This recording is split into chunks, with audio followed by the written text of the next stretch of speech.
America ప్రభుత్వం భారత్ సహా పలు దేశాలపై కొత్తగా 10% దిగుమతి సుంకాన్ని విధించింది. వెట్టి చాకిరీ నిరోధక విధానాలపై జరిపిన విచారణ, వాణిజ్య చట్టాల నేపథ్యంలో ఈ నిర్ణయం తీసుకుంది. మొదట ప్రతిపాదించిన 12.5% సుంకాన్ని భారత్ తీసుకున్న చర్యల కారణంగా 10%కి తగ్గించారు. వస్తువుల తయారీలో వెట్టి చాకిరీ చేసే కార్మికులను ఉపయోగిస్తున్నారనే ఆరోపణల నేపథ్యంలో అమెరికా ఇలా చేయడం గమనార్హం.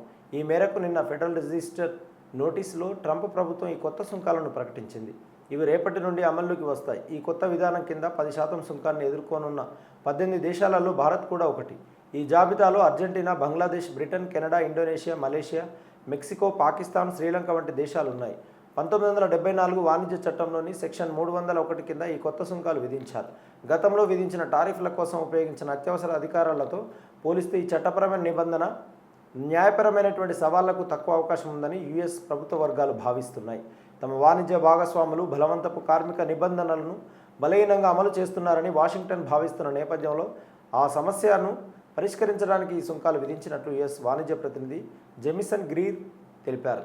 దశాబ్దాలుగా విజ్ఞప్తులు చేస్తున్నప్పటికీ ప్రపంచ సరఫరా చైన్ నుంచి నిర్బంధ కార్మిక వ్యవస్థ పూర్తిగా తొలగించలేదని ఆయన పేర్కొన్నారు. అమెరికా ఇప్పటికే అలాంటి ఉత్పత్తుల దిగుమతులపై కఠిన ఆంక్షలు అమలు చేస్తుందని, తమ వాణిజ్య భాగస్వామ్య దేశాలు కూడా అదే స్థాయిలో చర్యలు తీసుకోవాల్సినటువంటి అవసరం ఉందని ఆయన స్పష్టం చేశారు.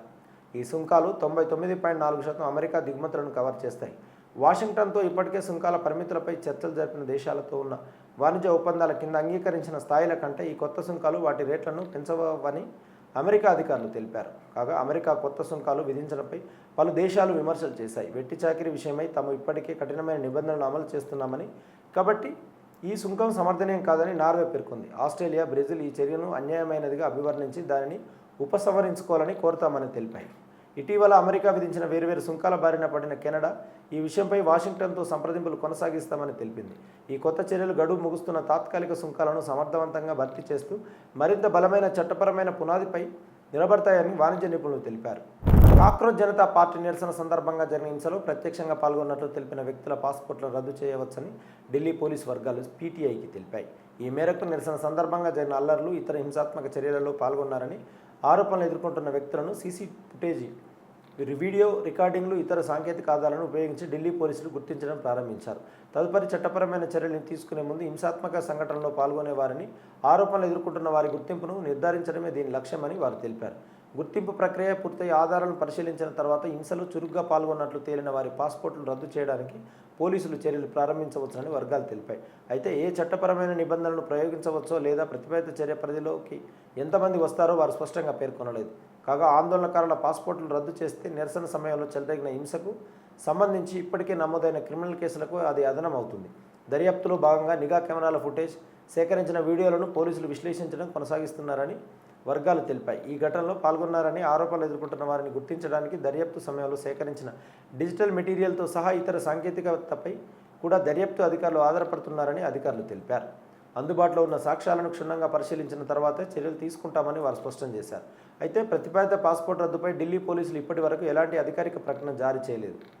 ఐఐటి తిరుపతిలో జరిగిన ప్రతిష్టాత్మక బ్రిక్స్ అంతర్జాతీయ కార్యక్రమంలో హైదరాబాద్ ప్రభుత్వ బాలుర ఉన్నత పాఠశాల విద్యార్థులు హైదరాబాద్ చెరువుల పునర్జీవనం పేరిట వినూత్న జియోస్పేషియల్ పరిశోధన ప్రాజెక్టును సమర్పించి తెలంగాణకు గర్వకారణంగా నిలిచారు. ఈ పాఠశాల తరఫున ఉపాధ్యాయ మార్గదర్శకురాలు హరణ్యతో పాటు 9 తరగతి విద్యార్థులు మాస్టర్ జోగేష్, మాస్టర్ రితిక్ ప్రాతినిధ్యం వహించారు. భారత ప్రభుత్వ శాస్త్ర సాంకేతిక శాఖకు చెందిన జాతీయ జియోస్పేషియల్ కార్యక్రమం కింద ఈ ప్రాజెక్టును అమలు చేశారు. ఈ కార్యక్రమానికి నోడల్ సంస్థ అయిన పుణేలోని Bharatiya Vidya Peeth institute of environment education and research మార్గదర్శకత్వం అందించింది. తరచుగా సంభవించే పట్టణ ఆకస్మిక వరదలు, హైదరాబాద్ గొప్ప జలవారసత్వం నుండి ప్రేరణ పొందిన ఈ విద్యార్థులు ఆధునిక జియోస్పేషియల్ సాంకేతికతలను ఉపయోగించి చారిత్రాత్మకంగా ఒకదానితో ఒకటి అనుసంధానించిన చెరువుల జలపాత వలయాన్ని పరిశోధించారు. విస్తృతమైన క్షేత్ర సర్వేల ద్వారా వారు జీపీఎస్ కోఆర్డినేట్లు, ఫోటోగ్రాఫ్లు, క్షేత్ర పరిశీలనలు సేకరించడానికి మొబైల్ అప్లికేషన్ ఉపయోగించి హైదరాబాద్ చుట్టూ ఉన్న 30 చారిత్రక జలాశయాలను అధ్యయనం చేశారు. ప్రస్తుత సరస్సుల పరిస్థితులు, జల సంబంధ అనుసంధానం, వేగవంతమైన పట్టణీకరణ ప్రభావాలను అంచనా వేయడానికి సేకరించిన డేటాను గూగుల్ ఎర్త్ ప్రో QGIS ఉపయోగించి క్షుణ్ణంగా విశ్లేషించారు. తమ పరిశోధన చట్టాన్ని బలోపేతం చేసుకోవడానికి విద్యార్థులు హైదరాబాద్ విపత్తు ప్రతిస్పందన ఆస్తి పరిరక్షణ ఏజెన్సీని సందర్శించి కమిషనర్ ఏవి రంగనాథ్తో నేరుగా సంభాషించారు. ఆయన మార్గదర్శకత్వం అనుమతితో వారు HMDA మ్యాపులు, జియోస్పేషియల్ రికార్డులను ఉపయోగించి అసలు సరస్సుల విస్తీర్ణాలతో పాటు ఎగువ దిగువ ప్రవాహాల అనుసంధానానికి సంబంధించిన అధికారిక డేటాను పొందారు. ప్రాదేశిక ప్రణాళిక ద్వారా సరస్సులను పునరుద్ధరించడానికి, అనుసంధాన కాల్వలను పునర్జీవింపజేయడానికి, సరిహద్దులను రక్షించడానికి హైడ్రా చేస్తున్నటువంటి చురుకైన ప్రయత్నాలను ఈ అధ్యయనం గుర్తించింది. వారి ప్రాజెక్టు పట్టణ నీట్ నెట్వర్క్లో కుంచుకుపోతున్న సరస్సుల విస్తీర్ణం, దెబ్బతిన్న కాలువలు, ఈసీఐఎల్ సరస్సు ఒక క్రియాశీలక జలాశయంగా పూర్తిగా కనుమరుగవ్వడం వంటి కీలకమైన మార్పులను హైలైట్ చేసింది. ఈ ప్రదర్శనకు శాస్త్రవేత్తలు, విద్యావేత్తలు, విద్యా నిపుణులు మరియు బ్రిక్స్ దేశాల ప్రతినిధుల నుండి ఘనమైన ప్రశంసలు, కరతాళ ధ్వనులు లభించాయి. శాస్త్రీయ పద్ధతిని తీవ్రమైన స్థానిక పర్యావరణ సవాళ్లతో మేళవించి సుస్థిర పట్టణాభివృద్ధిని నడిపించడంలో పాఠశాల విద్యార్థులకు జియోస్పేషియల్ సాధనాలు ఎలా సాధికారిత కల్పించగలవో ప్రదర్శించినందుకు ఆ బృందం ప్రశంసలు అందుకుంది. వారి అత్యుత్తమ కృషికి గుర్తింపుగా అంతర్జాతీయ వేదికపై వారు ప్రదర్శించిన ఆదర్శప్రాయమైన పరిశోధనను ప్రశంసిస్తూ ఐఐటి తిరుపతి డైరెక్టర్ విద్యార్థులకు ప్రశంసా పత్రాన్ని అందజేశారు. వాస్తవ వార్తలకు ప్రమాణం టీవీ వర్తమానం.